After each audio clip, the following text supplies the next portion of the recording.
Good morning. Hope you're doing well today. I pray God has blessed you tremendously. We're eager to get out today and go and share Him with somebody, some way, somehow. Or encourage a believer to continue to hold on, because we don't believe it's going to be much longer before Jesus Christ comes to take us home with Him. I want to look at Matthew chapter 13 today, verse 24 through 30, the parable of the tares. And another parable put he forth unto them, saying, The kingdom of heaven is likened unto a man which sowed good seeds in his field. But while men slept, his enemy came and sowed tares among the wheat, and went his way. But when the blade was sprung up and brought forth fruit, then appeared also the tares. So the servant of the householder came and said unto him, Sir, did thou not sow good seed in thy field? From whence then has its tares? He said unto them, An enemy has done this. The servant said unto him, Will thou then that we go and gather them up? But he said, Nay, lest while ye gather up the tares, ye root up also the wheat that is with them. Let's both grow together until the harvest. And in the time of the harvest I will say to the reapers, Gather ye together first the tares, and bind them in bundles to burn them, but gather the wheat into my barn. Folks, this is talking about the world in which we live.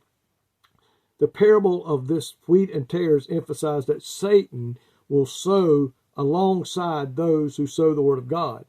The field is the world. The good seeds are the faithful to the kingdom of God.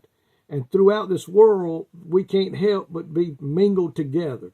The evil with the good, the tares with the wheat. And that's going to be for the rest of this time until Jesus takes us out of here. And what is going on is Satan is trying to have his tares undermine the word of God.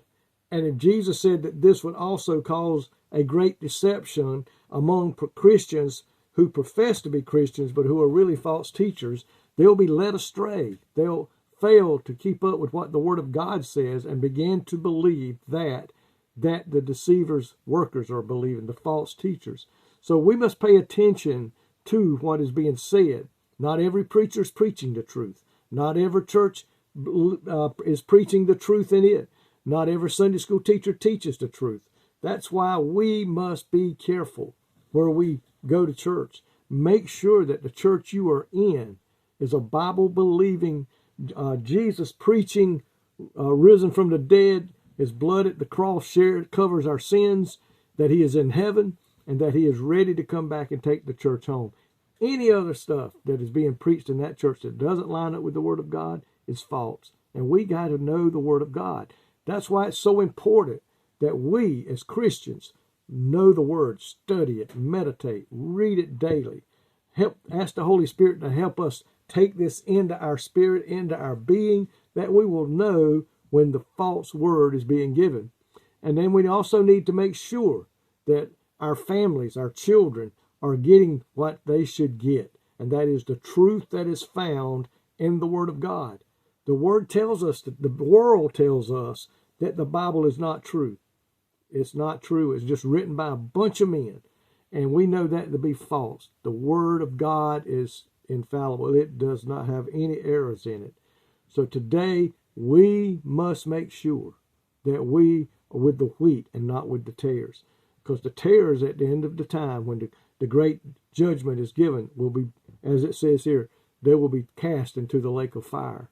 But those that are with the wheat, the good seed, we're going to go home to be with Jesus Christ. And that's where we want to be. That's where we want our family to be. So let's make sure we're in a God-fearing, God-believing, Jesus, bought by the blood of Jesus Christ church that is preaching the truth. And so we will not be led astray. Lord, thank you today for those pastors, those preachers, those teachers, those evangelists today that are out into the world battling the enemy, but preaching the truth. God, give them boldness. Help us to pray and encourage them and support them as they do that, and make sure we're in a church, God, that is doing the same thing, and that is preaching the truth. In Jesus' name I pray. Amen. May God richly bless you today.